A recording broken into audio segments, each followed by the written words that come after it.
Okay, so we are going to discuss chapter homeostasis, question number 4. Okay, question number 4. Number 1, please check your answer.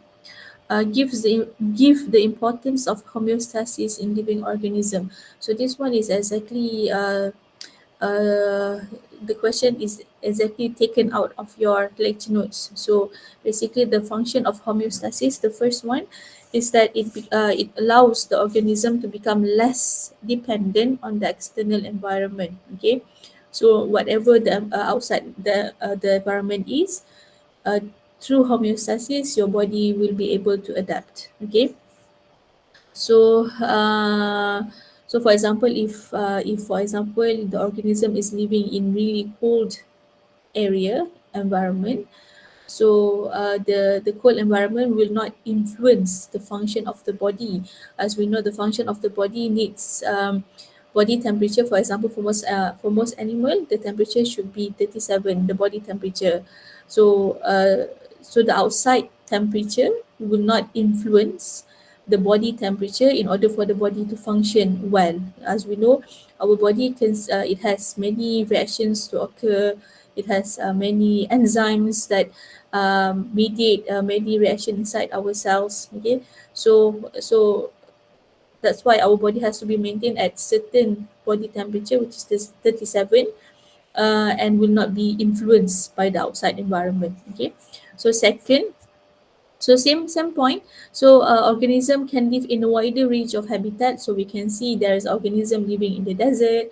There's organism living in the in really cold area, in the tropical area. Okay, so wider range of habitat. So through homeostasis, it allows organism to be able to adapt. Okay, to these different habitats. Okay.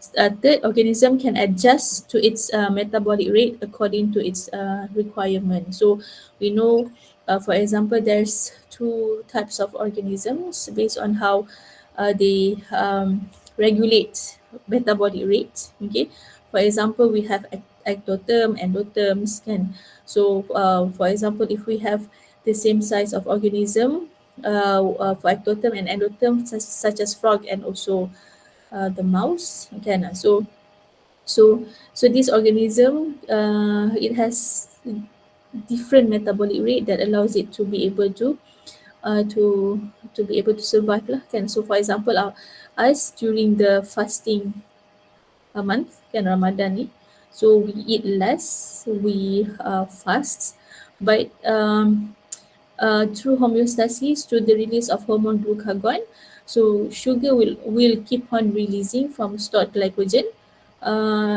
into glucose so that it can provide our body with the energy that our body require. Okay, so so that is the third point. Okay, and then the fourth, the another point that you can also have in your answer, which is maintain constant internal environment. Okay, although external environment is changing. So sama lah, kan. So it allows the organism to be able to adapt through homeostasis. Whatever happen outside, so our body can adapt through different mechanisms of homeostasis. Okay. So that is for question A. So if you have a question, you can ask. So the next question B, animals are either classified as endotherm or ectotherm, depending on how they control the internal body temperature. So give one example of ectotherm. Ectotherm is when the body temperature is influenced by the outside environment. So apa? So the example of ectotherm, we have lizards, okay, frogs, the reptiles, the snakes, kan. So the outside environment, the temperature outside influences the body temperature of this organism. So for example, if the organism is exposed to hot temperature, so if the organism is feeling too hot, okay, so they will seek shady places. Okay, vice versa. So and then question number 2, explain how sweating reduces body temperature in endotherm. So endotherm are organisms that generate their own body heat. Okay, their own body heat. So if they are feeling too hot, such as for example us after exercise, our body, the cells are metabolizing, can so produces a lot of energy, a lot of heat. So in order to cool down the body, we will sweat. Okay, so the sweating, it causes evaporation to occur. Can so sweat is secreted from the sweat glands. Yeah, so when the body is feeling too hot, that is the first point. And then the sweat will evaporate, yes, from the skin surface, and the evaporation of the sweat will take away the body heat. Yeah, so that it cools down the body temperature. Okay, so next question. Name one substances present in the filtrate. And so filtrates are the one that are found in the tubules of nephron. So starting from the Bowman capsule to the proximal tubule to the loop of Henle, to the distal tubule into the collecting ducts. So all those fluids, we call it as filtrate. Okay, so in the Bowman capsule, for example, there's glucose. Okay, so there will be amino acids present in the filtrate due to the process of ultrafiltration. And then the rest, it contains water, it contains ions, salts, sodium chloride. Kan? So those are substances that are found in the filtrate. Okay. So question D, explain the significance of angiotensin 2 in preventing excessive blood loss from the body. So this one, the part that we can find on angiotensin is at the last part of your uh, notes lah, kan, the chapter homeostasis, which is the RAS system, renin angiotensin aldosterone system though. Okay, so basically the system is stimulated due to, for example, um, blood volume and blood pressure reduced. Okay, blood volume and blood pressure reduced, such as for example, due to diarrhea or due to lots of blood loss of blood. Okay, so that causes low blood pressure and low blood volume. So in that system, in RAS system, it involves a series of reaction to occur. For example, the afferent arteriole, can, if you look at in your notes, the afferent arteriole, it has tissues, sensor tissues, which is uh, JGA, if I'm not mistaken, kan, dekat nota yang sebelah tu ada, dekat soalan yang seterusnya, JGA, which is a tissue that detects that changes in the wall of afferent arteriole, and then it releases renin.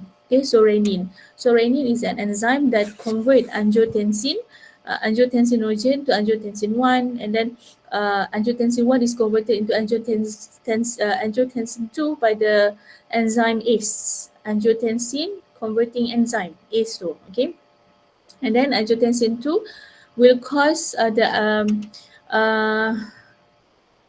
release of hormone aldosterone. Okay, aldosterone. Dia punya flow lah, kan. So if you, the question is also related to question number 6 yang B tu, figure 8. So dia ada flow, dia punya flow. So if you look at the diagram. Okay, so back to the question, dia cakap apa? Explain the significance of angiotensin 1. Okay, angiotensin 1 in preventing excessive blood loss. Okay, so the answer that you should have in your answer. So the angiotensin 2, it causes constriction of arterioles. Okay, to rise blood pressure. Okay, so arterioles will constrict to rise blood pressure. So because the constriction of arterioles causes because the arterial constrict, it decrease blood flow. Okay, it decrease blood flow to the kidney, and it also rises blood temperature. Okay, so and also the effects of angiotensin 2, it stimulates the release of aldosterone from adrenal gland. Okay, so kesan aldosterone ni apa? It causes the addition of more aquaporins. Okay, it causes distal tubule and also collecting ducts to reabsorb more water and also sodium ions. Okay, so when more water is reabsorbed, it causes blood volume to increase. More sodium ion reabsorb, it causes blood pressure to increase. Kan? So yang ini kalau you all tak remember ataupun tak berapa nak faham balik apa RAS ni, you all kena tengok balik lah notes on RAS tu, dia punya flow dia. Sensor apa yang detect, apa dia punya sequence of reaction to occur, okay, disebabkan oleh apa, low blood pressure, low blood volume kan. So itulah dia kat sini. Okay, so that is question 4D. Okay, so next question, if you have question you can ask. So question number 5, pancreas in the organ that involves in the control of blood glucose level. Okay, pancreas is the organ that involved in the control of blood glucose level. Again, so we know that pancreas is the organ that function to secrete both hormones and also enzyme. So enzyme is for digestion lah, digestive enzyme.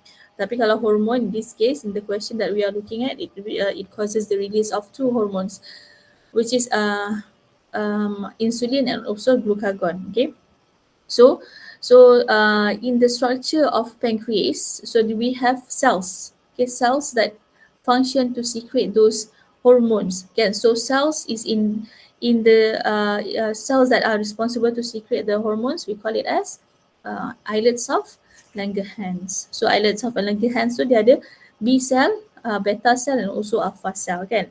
So the beta cell secretes the hormone insulin, the alpha cell secretes the hormone glucagon, which is the next question lah. The hormone secreted kan, insulin and also glucagon. Next question, okay. So explain how this animal use behavioral responses to control body temperature. So the first one is on dragonfly. Yeah, so dragonfly, because when they are flying, so they are exposed to the radiation of sunlight, causes body temperature to exposes them to be overheating lah. So they will land on certain surface, and then the tail will pointing upward. Yeah, so the tail will pointing upward. So this it allows the dragonfly to have a posture, we call it as obsolete posture. Kan? Obsolete posture, this is to minimize the body surface area exposed to the sunlight, to the radiation of sunlight tu lah, kan? So minimizes by having obsolete posture. So this minimizes the amount of body surface that is exposed to the sun. Okay. So and then for honeybee, kan? So honeybee ni ada dua keadaan lah yang you all kena tengok. So ada keadaan yang when the bees are feeling cold, apa tindakan dia, what is the behavior response, and then kalau dia panas kan, so apa response dia. Okay, so for example, if they are feeling cold kan, so if they are exposed to cold weather, so they will huddle together, okay, to retain the heat. Okay, so they will close to each other, rapat dalam dia punya hives tu, and then this is to prevent loss of heat, so it retains heat within them. Okay, and then kalau dia panas kan, so what happened, so these bees will transport water to the hives kan. So once they had transported the water to their hives, so they will fan their wings and causes conduction to occur kan. So this is to cool down, cool the hives, it cools down the hives. Okay, so dua keadaan lah. Kalau dia sejuk dia buat apa, kalau dia panas dia buat apa lah kat situ. And then C, suggests how the structure of proximal convoluted tubule is adapted to absorb 80% of the kidney filtrate back to the blood. So 80% of the filtrate is absorbed in the proximal tubule. Proximal tubule ni dia duduk kat mana? After Bowman capsule kan. So kita tahu dekat glomerulus and Bowman capsule there will be ultrafiltration to occur and leading to the formation of filtrate. So in that area there will be a lot of water enters into the filtrate. So this the water inside the filtrate has to be reabsorbed back into your blood circulation. So how to increase that reabsorption of water? if you look at in your notes, the structure of the proximal tubule, it is the longest. Okay, it is the longest part of the nephron. So when it is the longest part of the nephron, it allows for more reabsorption of water. Okay, along with other substances lah, all those nutrients that enters into the filtrate that needs to be reabsorbed back into the blood circulation. Okay, so second, it is highly folded. Okay, so the highly folded structure of the proximal tubule, it allows for the proximal tubule to have large surface area for more reabsorption of water. Okay, so and then for more reabsorption lah of the filtrate, and then they also have abundance of aquaporins. Okay, to reabsorb the water. Okay, so they have aquaporins to reabsorb water. So that's how the structure of proximal tubule is adapted to absorb 80% of the filtrate.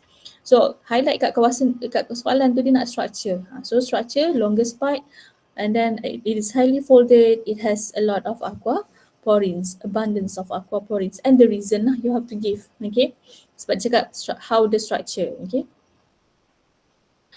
Okay, so next questions. Question number 6. Figure 7 represents renal corpuscle of a mammalian kidney. So identify S and T. S tu adalah afferent. Okay, afferent arterioles. Opposite tu kita ada efferent. If you look at the diagram, afferent have wider. It has a wider diameter compared to the efferent lah. Okay. So and then kalau T tu kita ada Bowman capsule, lumen. Kalau to be specific, it is pointing inside the lumen of Bowman's capsule. Dalam structure tu kita tengok ada glomerulus and Bowman capsule kan. The whole structure combination of the glomerulus and Bowman capsule, we call it as the renal corpuscle. Okay, renal corpuscle adalah gabungan structure tu lah glomerulus dengan Bowman capsule. Okay. So next question B. Figure 8 shows how sodium ion levels in the blood is regulated by the kidney. So the question asks, name enzyme X and structure M that releases it. Okay, so X adalah renin. Okay, so renin is secreted by structure M lah, which is JGA, juxtaglomerular apparatus. Okay, it is located in the wall of afferent arteriole. Okay, so afferent arteriole, it has JGA, juxtaglomerular apparatus, to release the hormone renin. Okay, to cause the conversion of angiotensinogen to angiotensin 1. Okay. So and then number 2, state the effects of hormone Y. Y is aldosterone. Kalau gland N tu adalah adrenal gland. Okay. So state the effects of hormone Y on the region Z. Z tu adalah distal tubule. Okay. Of a nephron. So macam tadilah kan, so the release of aldosterone, which is Y, it causes for the reabsorption of more water and also sodium ion. Okay, so as more water is reabsorbed, as more sodium ion is reabsorbed, it increases blood volume and also blood pressure. Kalau sodium ion increases blood pressure lah, water increases blood volume kan. So itu kesan dia lah daripada aldosterone released by the adrenal gland. Okay. So it makes distal tubule to reabsorb more water and also sodium ion. Okay, so next question. Figure 9 represent a vertical section through a mammalian kidney. M adalah apa? Region in the kidney, it has two main region lah, the cortex, the outer region, and the inside is the medulla lah. So M adalah cortex, N adalah ureter. So all the filtrate that is produced, okay, through the process of filtration, reabsorption, and all that. So the filtrate will be collected in the collecting ducts, and then from the collecting ducts, it enters into renal pelvis dulu. Tengok dekat structure figure 9 tu kan. Sebelum dia label N tu, atas tu macam apa, saluran tu besar sikit kan, saluran yang besar sikit bentuk Y tu, itu adalah uh, apa saya cakap tadi, renal pelvis. Region tu dinamakan sebagai renal pelvis. Lepas tu daripada renal pelvis baru masuk ke N adalah ureter. So ureter tu yang akan convey filtrate as urine and then stored in the urinary bladder lah. So from the bladder it goes out through the urethra. So jangan confuse lah mana satu urethra, mana satu ureter. So ureter dulu baru urethra untuk keluar. Okay. Okay, so next question.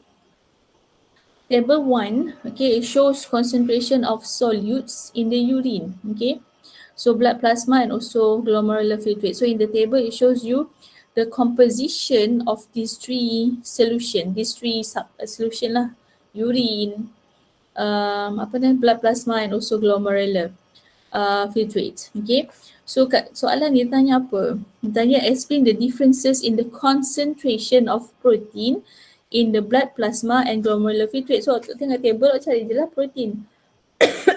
So kalau kita tengok protein tu, dalam blood plasma 70 berbanding dengan glomerular filtrate kosong kan.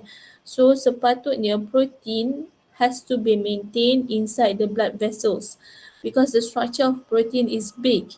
So due to the big structure of protein, it cannot diffuse out or move out of the blood capillary and end up in the tubule of nephron kan. So that should be the answer lah kan. So protein is found in the blood plasma but not in the glomerular filtrate. Okay, so because protein is not filtered. Why is it not filtered? Because the size of the protein is too big to be filtered kan. So kalau dekat dalam glomerulus tu kita tahu dia adalah blood capillaries. So bila dia adalah blood capillaries, it has pores. So the pores is not big enough to allow protein to pass through. It will not allow protein to pass through and become part of the filtrate. Kalau ada protein dalam filtrate and end up in the urine, so that is an indication that there's something wrong with the kidney lah. Okay. Okay, so next, question number 2, figure 10 shows a part of mammalian nephrons. Okay, so the number on the diagram shows the changes in the relative concentration of solute in the filtrate. So as it passes through the part of nephrons. Part of nephron, kita tengok kat situ adalah loop of Henle lah. Kita ada descending and then ascending. Kalau tengok ascending tu, dia ada thin segment, lepas tu baru dia masuk ke thick segment. Okay. So kita tengok kat sini, dekat dalam diagram tu kan. So as the filtrate from the proximal tubule goes down the descending limb, you will see that the concentration of filtrate will become much more concentrated. Daripada 290 dekat elbow jadi 1400. Sebab apa? Dekat kawasan descending limb of loop of Henle, there will be resorption of water. Air keluar. Nanti kebanyakan yang ada dalam filtrate tu ada, contohnya adalah salt. Okay, so from there it enters into the ascending thin dulu. Ascending thin, you see that the concentration becomes more and more dilute due to the movement of sodium chloride out. Sodium chloride is reabsorbed, but the movement of sodium chloride is through passive transport. To be specific, it is facilitated diffusion lah. Okay, so kat situ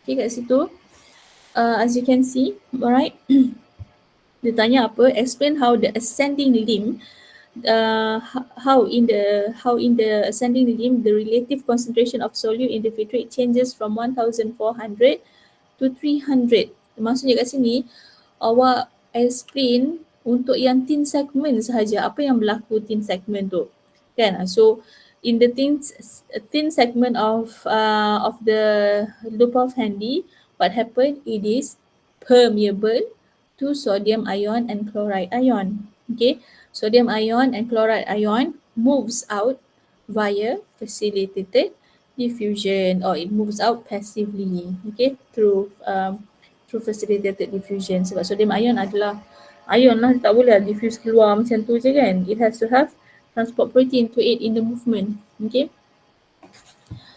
So another point that you could add is that the ascending limb is impermeable to water, only permeable to sodium ion and also chloride ion.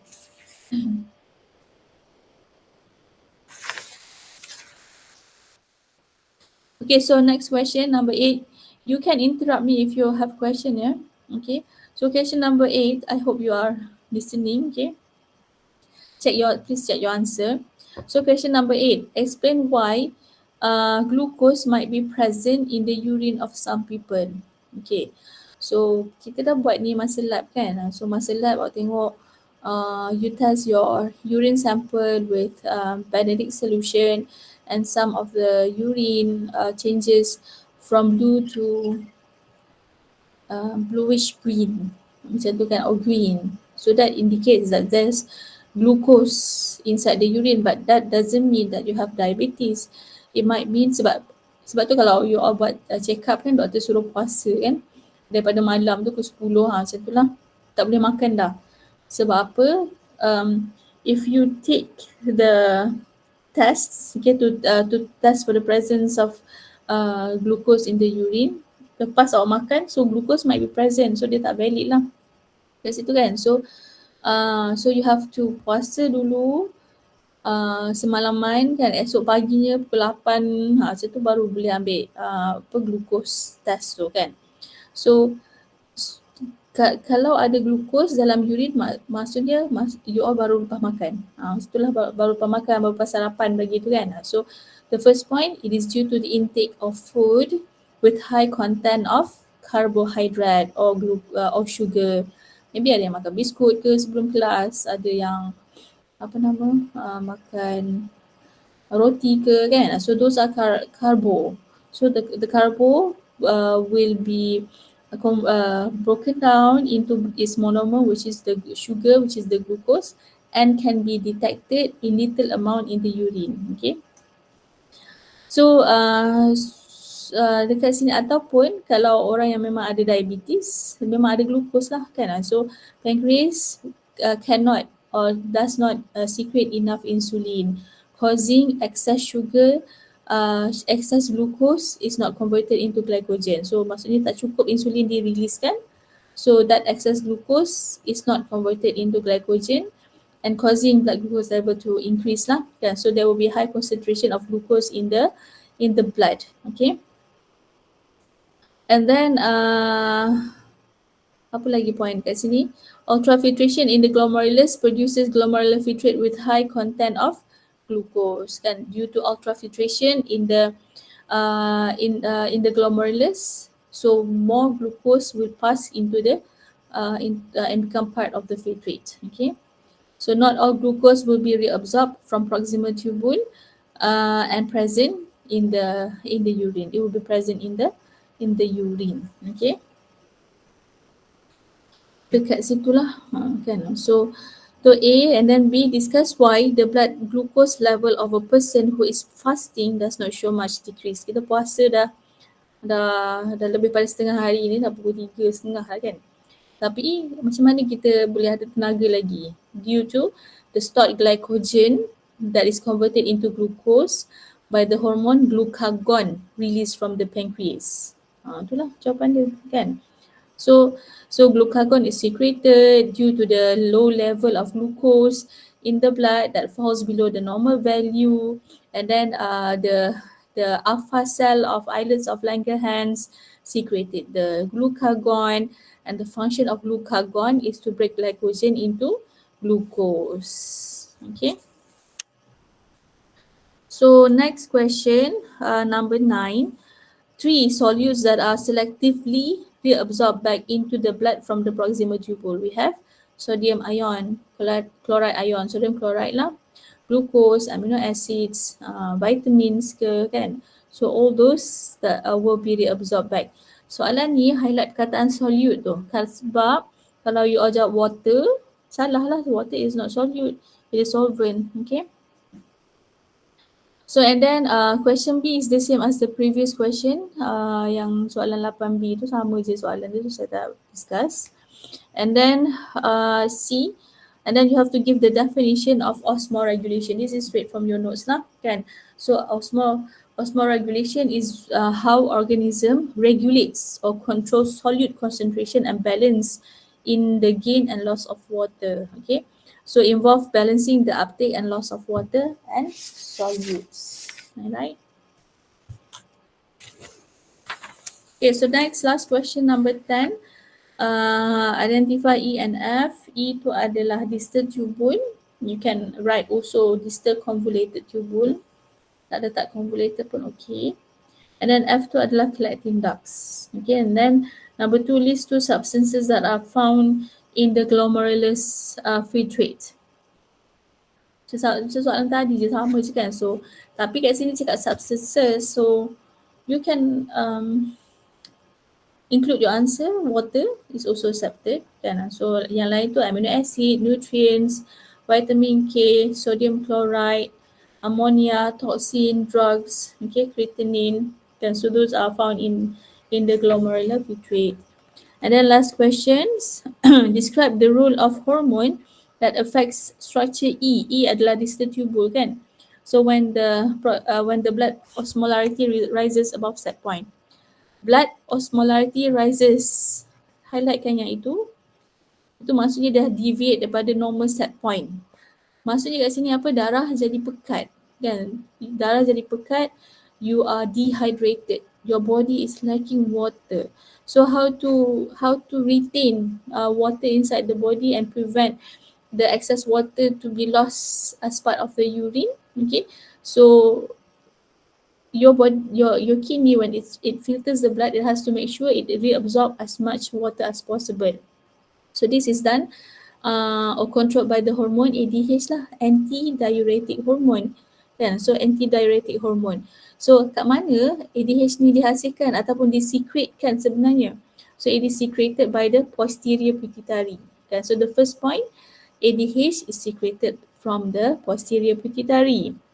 And then from there, posterior pituitary dekat brain kan. So it travels along your blood circulation until it reaches the target organ, which is the kidney. Specifically in the kidney, it targets the distal tubule and also collecting ducts. Okay, so effect ADH tu adalah pada distal tubule and also collecting ducts. Okay, so ADH ni nanti kan bila kita belajar chapter hormone, dia adalah sejenis hormon yang water soluble. Okay, so bila dia adalah sejenis water soluble hormone, cara ADH ni bertindak adalah dia akan bind pada reseptor pada sel distal tubule tu. Imagine ada distal tubule, wall of distal tubule tu terdiri daripada sel kan. Plasma membrane sel tersebut akan ada reseptor untuk ADH binds. Okay, so ADH bind to receptor on the cell of distal tubule and also collecting ducts. So apa kesan daripada binding of hormone kepada receptor? It triggers a series of reaction to occur inside the cell. A series of reaction that occurs inside cell, we call it as signal transduction. Okay, signal transduction. So receptor triggers signal transduction to occur. Okay, so apa dia punya kesan dia? It causes the production of more aquaporins by the cell. Okay, so increases aquaporins in the membranes of the collecting ducts and also the distal tubule. So more aquaporin is added, more reabsorption of water will occur. Okay, so and then resulting in small amount of volume of urine to be produced and or concentrated urine, and this lowers blood osmolarity back to the normal set point. Tadi pekat sebab air dah serap banyak dekat kidney kan.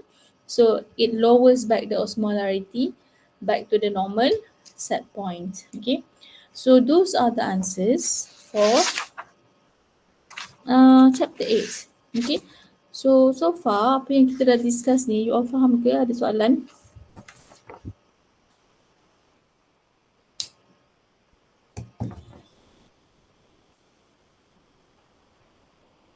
Yes.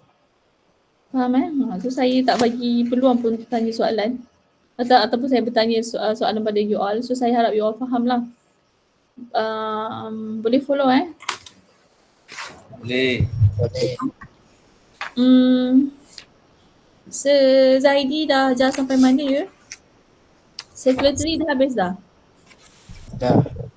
Lepas tu masuk sikit reproductive punya topik.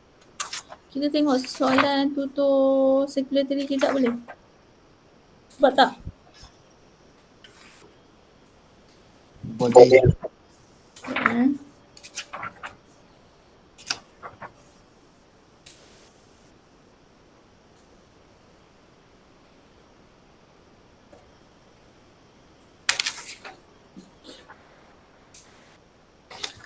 Okay, so I'm going to give you the answer for the question part A of chapter 6. So please check your answer. Okay, chapter 6 circulatory system part A.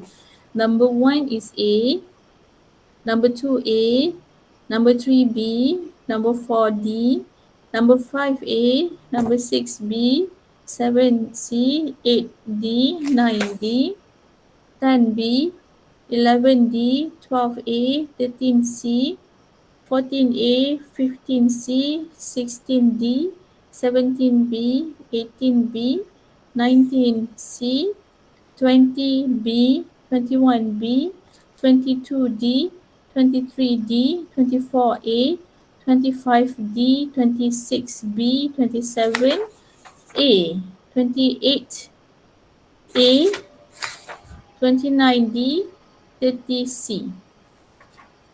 Okay. So go through the question. Kalau ada soalan, tolong tanya. I give you 1 minute for you to go through.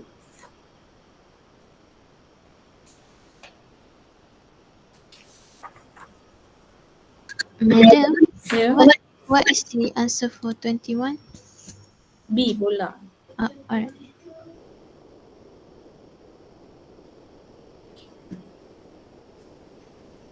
Madam, Yeah. for answer number 10, the answer is B, right? Bola juga. How do you get B? How apa? How do I get B? Soalan ni sekejap Cardiac output and heart rate of a person are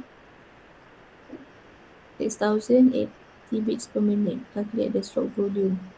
Dia punya formula dia cardiac output sama dengan stroke volume kali dengan beats kan? Yes. Sekejap.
Tak dapat ke 75 tu? Dia apa? Dia akan jadi apa nama dia sekejap 6,000 bagi 80. 6,000 bagi 80. Dapatlah 75 ml per bit. Kan sebab minit tu kita cancelkan jadi ml per bit. 75 ml per bit. Kau dapat tak? Dapat. Okay. So, aku kena ingat formula lah. Untuk chapter ni ada calculation sikit-sikit macam tu lah. So ingat formula cardiac output sama dengan stroke volume kali dengan heartbeat lah, heart rate. Kan? Heart rate.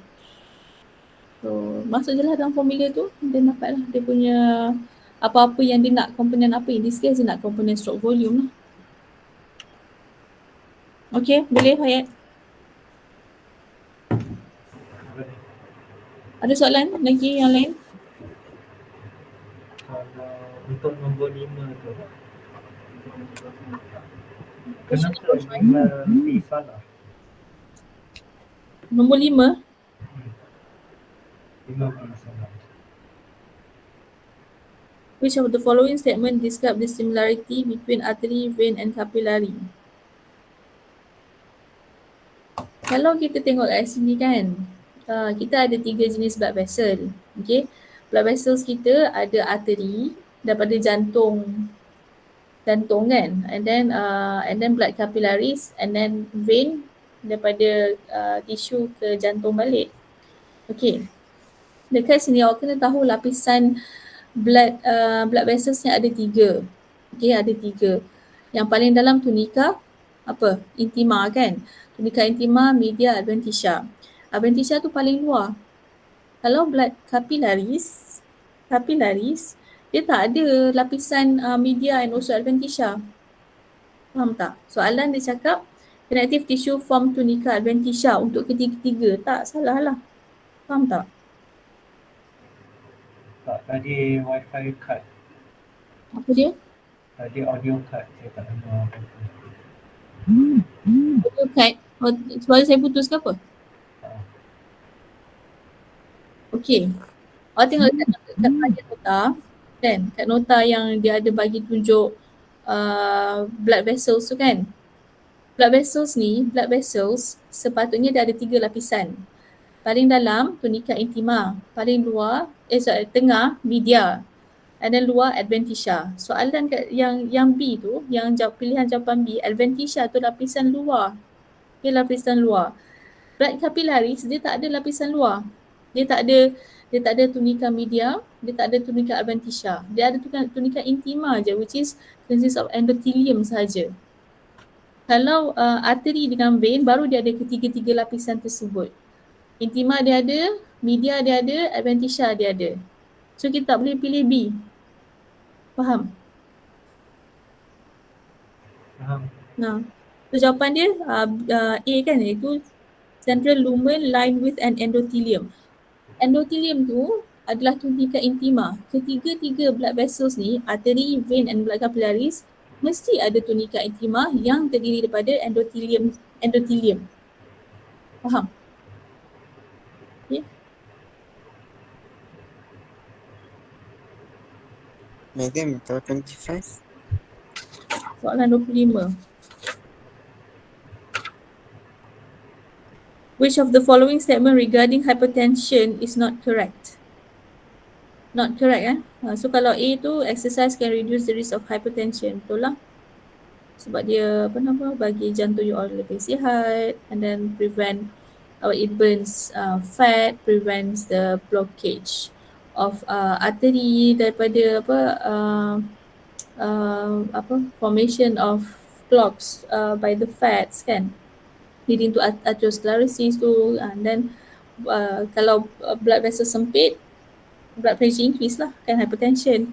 And then smoking can increase the risk of hypertension, betul.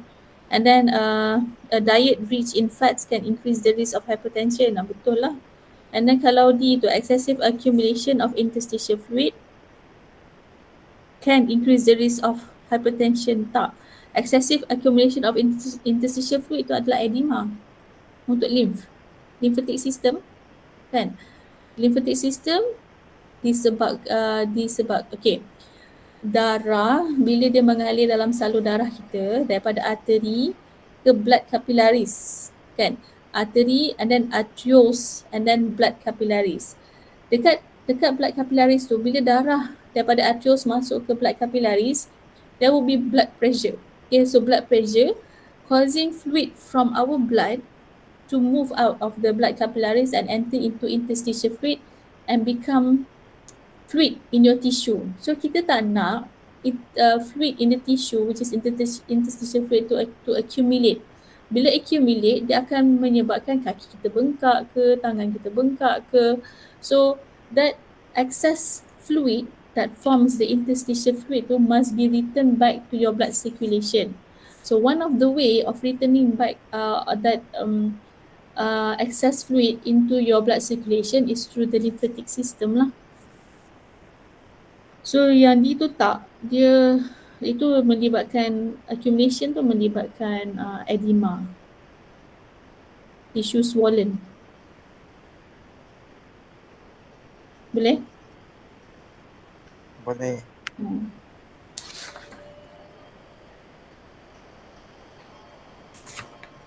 Any more question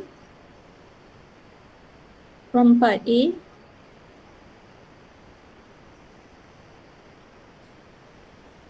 Go through, you can ask question. Saya rasa kita discuss sampai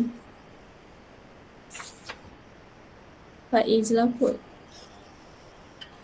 Madam, Ha. yang question 28 tu.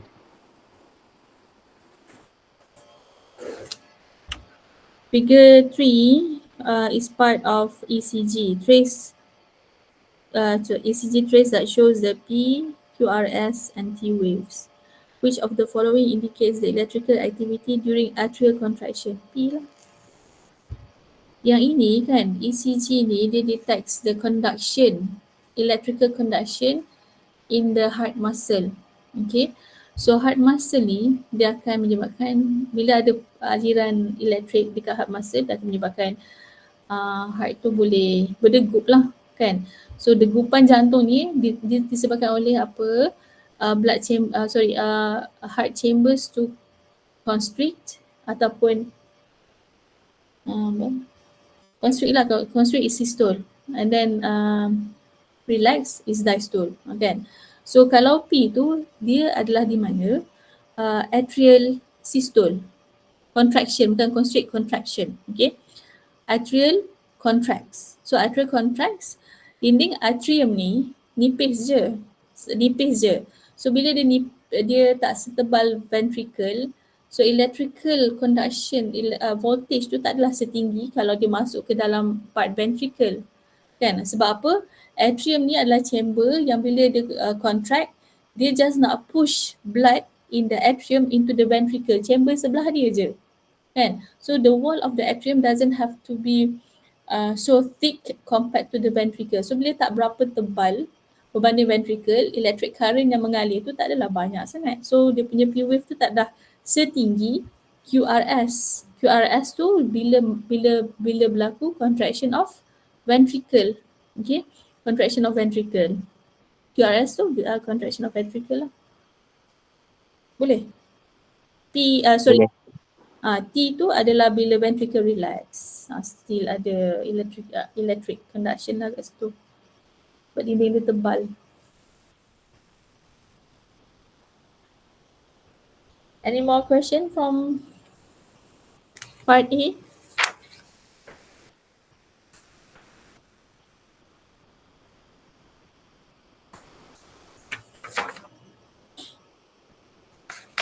No.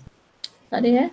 So if there's no question, we can stop our class for this session lah.